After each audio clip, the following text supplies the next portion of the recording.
Assalamualaikum, halo anak solih-solihah. Coba kembali di Sirah Nabawiyah episode ke-7 kali ini. Coba tebak anak-anak, kira-kira Bu Vivi akan bercerita tentang apa ya? Sebelum kita melanjutkan kisah Sirah Nabawiyah, Bu Vivi pengen kasih pantun dulu nih buat anak-anak biar makin semangat puasanya. Sore-sore ngabuburit ke Salatiga, tidak lupa beli buah kedondong. Sambil menunggu waktu buka tiba, jangan lupa simak Sirah Nabawiyahnya dong.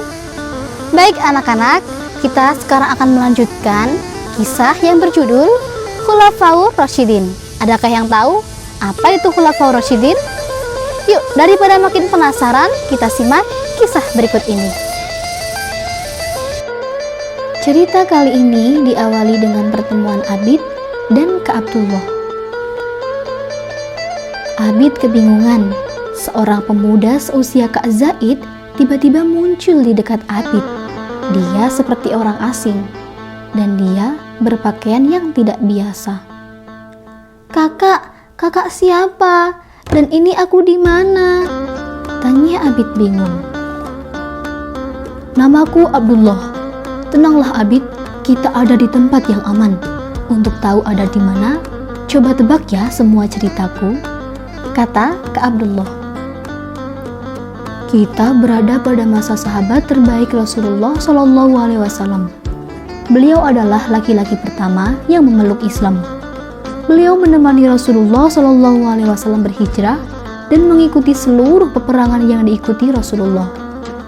Beliau juga dipilih Rasulullah Shallallahu Alaihi Wasallam menjadi amir atau pemimpin ibadah haji pertama umat Islam sebelum Rasulullah melakukan haji wada.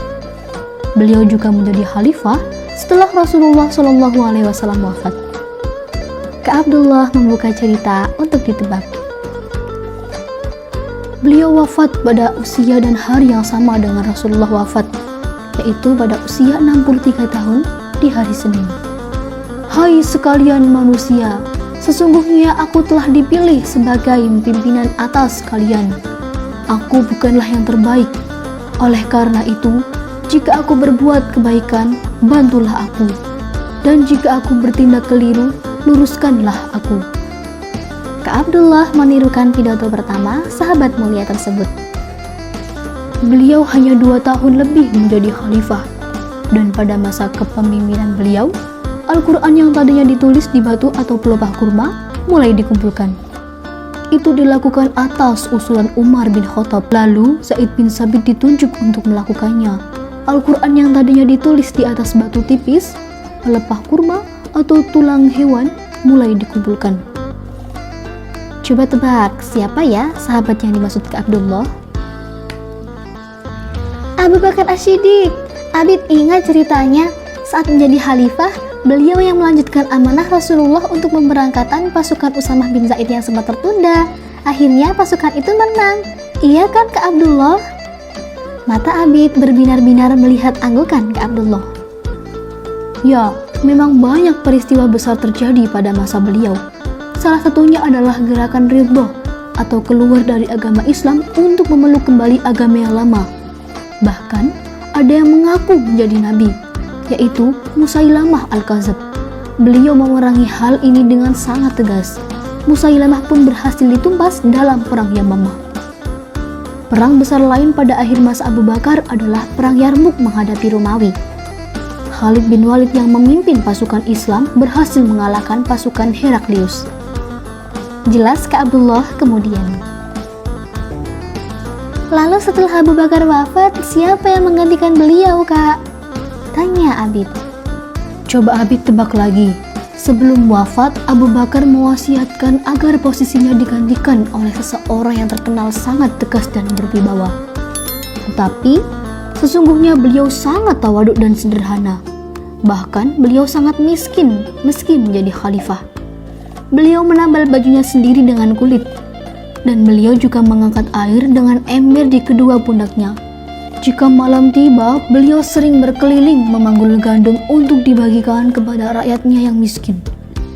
Kata Kak Abdullah menjelaskan, beliau orang yang pertama kali mendapat gelar Amirul Mukminin, membuat kalender Hijriah, mengumpulkan orang untuk sholat tarawih, membuat gedung khusus bagi kaum muslim atau Baitul Mal, dan banyak lagi. Juga, pada masa beliau banyak sekali negara yang berhasil ditaklukkan di wilayah Syam, di antaranya yaitu Damaskus, Yordania, Baisan, Ramallah, Al-Qud, Tabariyah, dan lainnya. Ada juga Mesir, Iskandariyah, Tripoli Barat, dan Burqoh juga beliau taklukkan. Termasuk juga meruntuhkan kekaisaran Persia yang telah berkuasa 4 abad lamanya. Kalian sudah bisa menebak belum siapa ya yang dimaksud Kak Abdullah? Umar bin Khattab, betul Kak? Tanya Abid. Iya, Abid betul. Beliau adalah Umar bin Khattab, seorang pemimpin hebat. Islam tersebar begitu luas di bawah kepemimpinan beliau. Hatinya sangat lembut. Pernah ketika sholat subuh, bacaan beliau hampir tidak terdengar karena terus menangis memikirkan rakyatnya. Beliau berkata, "Akulah sejelek-jelek penguasa apabila aku kenyang sementara rakyatku kelaparan." Di wajah beliau ada 2 garis hitam karena sering menangis. Beliau sering juga menangis, bahkan pingsan ketika mendengar bacaan Al-Quran karena takut kepada Allah Subhanahu wa Ta'ala. Wajarlah jika di cincin beliau tertulis, "Cukuplah kematian menjadi peringatan bagimu, wahai Umar." Kak Abdullah meneteskan air mata. Begitupun dengan Abid. Sepeninggal Umar, sahabat yang dijuluki Zunnurain karena menikah dengan putri Rasulullah SAW, Ruqayyah dan Kulsum, dipilih menjadi Amirul Mukminin. Beliau terkenal sangat lembut, dermawan, dan terhormat. Pada masa kepemimpinan beliau juga banyak wilayah yang berhasil ditaklukkan. Lalu, Islam pun semakin tersebar luas. Beliau sangat bersungguh-sungguh dalam beribadah. Bahkan, pernah beliau membaca seluruh isi Al-Quran untuk 1 rakaat sholat di Hajar Aswad pada musim haji. Jelas, Kak Abdullah? Anak-anak, sudah tahu siapakah Amirul Mukminin ini? Wah, ini Utsman bin Affan ya Kak? Wah, baca seluruh Al-Quran di 1 rakaat sholat. Wah, Abid biasanya baca Al-Ikhlas dan surat-surat pendek. Hehe. Abid menutup mukanya karena malu. Kalau begitu, Abid harus menghafal lebih banyak Al-Quran, kata Kak Abdullah. Utsman menjadi khalifah selama lebih dari 12 tahun. Beliau wafat pada usia 82 tahun. Salah satu jasa besar beliau adalah dapat mengumpulkan lembaran Al-Quran yang sudah dikumpulkan pada masa Abu Bakar. Kemudian ditulis ulang, disusun, dan dirapikan oleh Zaid bin Sabit hingga menjadi mushaf Al-Quran dengan dialek Quraisy seperti yang kita gunakan sekarang. Khalifah terakhir adalah suami dari putri tersayangnya Rasulullah SAW, Fatimah, seorang sahabat yang pertama kali masuk Islam dari kelompok anak-anak. Beliau putra dari pembela Rasulullah SAW, Abu Thalib, sekaligus ayah dari cucu-cucu kesayangan Rasulullah SAW, Hasan dan Husain. Beliau juga menjabat sebagai khalifah 5 tahun 3 bulan. Lalu beliau wafat pada usia 63 tahun. Beliau dikenal sangat membenci perselisihan. Salah satu peperangan yang terjadi pada masa beliau adalah Perang Siffin. Perang ini kemudian memunculkan gerakan kaum Khawarij atau kelompok yang keluar dari barisan kaum muslim. Jelas lagi, Kak Abdullah. Kalian sudah bisa menebak siapa yang dimaksudkan? Kak Abdullah, aku tahu. Ali bin Abi Thalib kan? Kata ayah, Ali rela tidur di tempat tidur Rasulullah di malam ketika orang-orang Quraisy bermaksud mencelakai Rasulullah. Hihi, berani sekali ya. Abid terkagum-kagum sendiri. Abid, hai, kok melamun?